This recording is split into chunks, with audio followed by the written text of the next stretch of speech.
Mga kababayan, ako na naman po ito.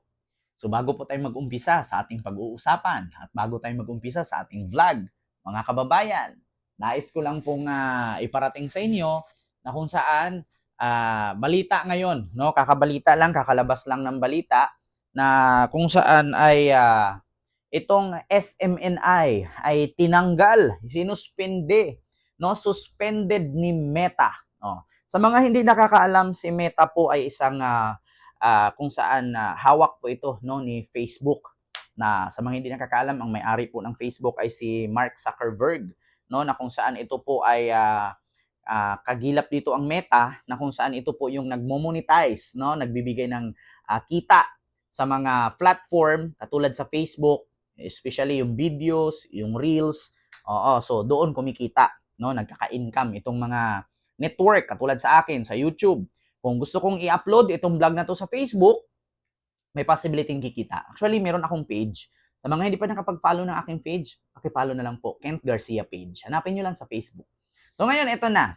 Sinuspinde ng Meta, no, FB page ng SMNI or Sunshine Media Network Incorporation, sinuspinde ng Meta. Bakit kaya? Sa mga hindi po nakakaalam, ano ba at sino ba itong SMNI na to? Ang SMNI po, sa mga hindi nakakaalam, ito po yung network na kung saan doon nagyayaw-yaw si Duterte. Laging iniimbitahan si Duterte at pagmamayari daw di umano ito ni Kibuloy. So ito, pakinggan natin balita. Ito na, pasok. Sinuspindi ng Meta ang Facebook page ng Sunshine Media Network International o SMNI at mga affiliates nito dahil sa umunay pagpapahayag ng puot at paggamit ng mapanirang racial stereotypes. Nako, narinig nyo naman, sinuspindi ng Meta, no, ang FB page ng SMNI dahil sa paggamit ito ng mapanira. Nako, ito na nga. Actually, mga kababayan, hindi naman po siguro si Meta, no, gumagawa-gawa ng kwento. Nagbe-base kasi ito si Meta, no? Tinitignan kasi ni Meta na bakit halos lahat ng report sa Pilipinas ay taliwas sa report nitong page na to. Kasi ang sabi, si Duterte, katulad nito, si Duterte, inaresto ng ICC, dinala sa Netherlands, ang report nila, kinidnap. Sa aminin na natin, oy. Sa balita dito sa SMNI, nakalagay, kinidnap ang dating presidente. Pero lahat ng TV network sa Pilipinas, TV station, inaresto. Hindi kinidnap. Ang nakalagay, arrested, not kidnap. Sa kanila, kinidnap. So, mapapansin ito ni Meta. Bakit? Sa dami-daming news outlet sa Pilipinas, lahat ng title arrested. Sa kanila lang kakaiba, kinidnap. So, doon pa lang, napansin na ni Meta, ayun, tinanggalan, sinuspinde. Tuloy. SMNI na wala silang inilalathalang nakasasama sa komunidad at patuloy nilang ipagsisigawan ang kanilang bersyon ng katotohanan. Una nang binawi ng Kamara noong Marso 2024 ang prangkisa na Suara Sug Media Corporation na siyang nagpapatakbo ng SMNI dahil sa umunoy pagpapakalat ng maling impormasyon. Nako, kamakailan pala ay tinanggalan din pala ito. Meta has simultaneously suspended the SMNI News page and its affiliates DZER 1026 and SMNI Integrated News. If this is the price for speaking the truth, then so be it. Ayan. SMNI will always speak the truth that matters. Ayan. So, ito nga. FB page ng SMNI, sinuspindi ng Meta. At lahat, iba pang mga affiliate nito. Kasi actually, meron silang Facebook, meron silang TikTok, meron silang YouTube, meron silang mga iba-ibang may Twitter, may Instagram. So, iba-ibang mga affiliate tinanggal, sinuspindi ni Meta. So, yun po, klarong-klaro mga kababayan. Ako, wala nang pagyaw-yawan dito yung mga kampo ni Digong nito. Oo, actually mga kababayan, ako nagsabi sa inyo,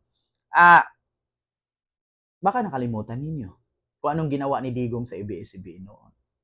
Diba, kung naalala ninyo, hinamon ni Kibuloy ang ABS-CBN. Baka, Vice, hindi lang yung probinsyano ang mapasala ko. Baka pati yung network mo. Kailan mo gusto, Vice? 2 months? 3 months? 4 months mula ngayon?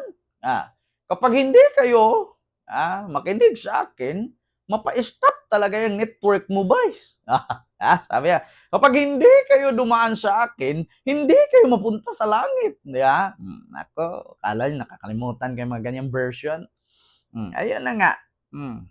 Sorry to say, yun nga, nangyari.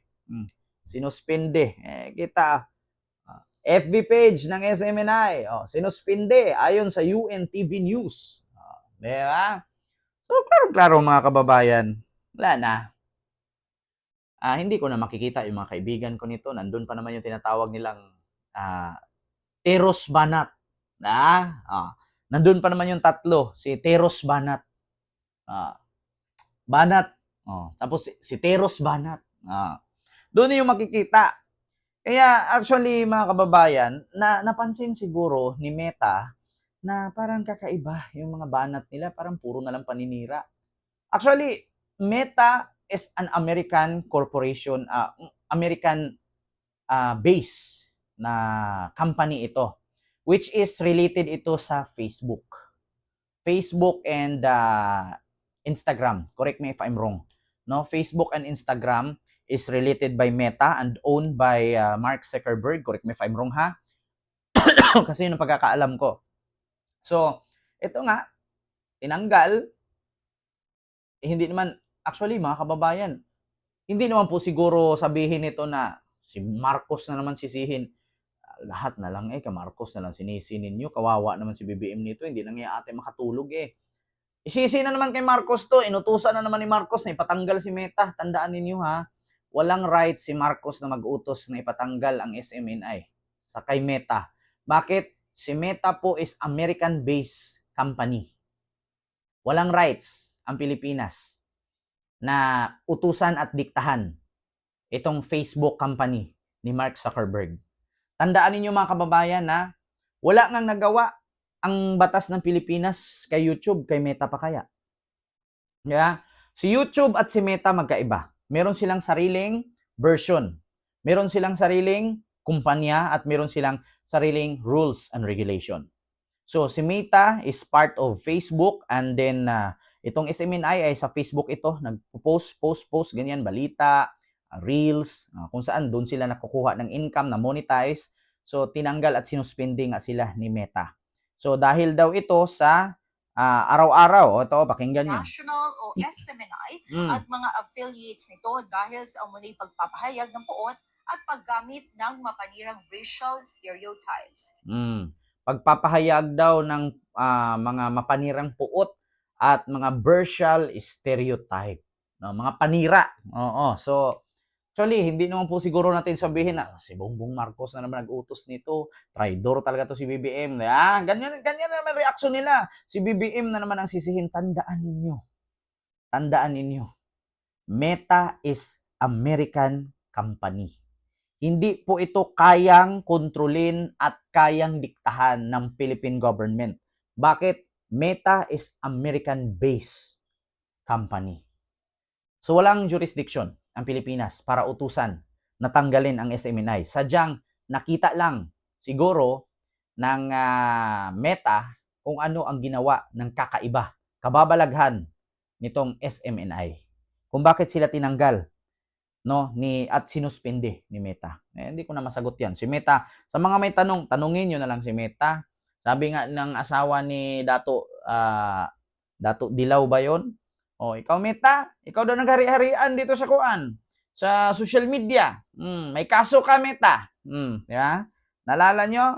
Kakasuhan kita Meta. Sabi sino ka Meta? Mga pera-pera lang kayo. Masa ka Meta?